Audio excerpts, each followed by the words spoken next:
Санжита Мамтоева, ученица 2 класса, Сергей Михалков, «Быль для детей».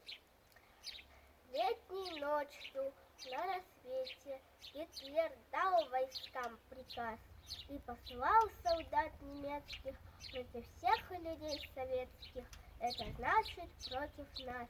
И от моря и до моря встали русские полки, все советские народы против общего врага, все, кому мила свобода и Россия дорога.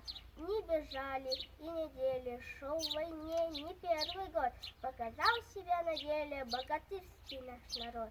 Не расскажешь даже в сказке ни словами, ни пером, как с врагов летели, как и под Москвой и под Орлом, как на запад наступая, бились красные бойцы. Наша армия родная, наши братья и отцы. Спать легли однажды дети, окна все затемнены, а проснулись на рассвете в окнах свет, и нет войны. Люди празднуют победу, весть летит во все концы. С фронта едут, едут, едут наши братья и отцы.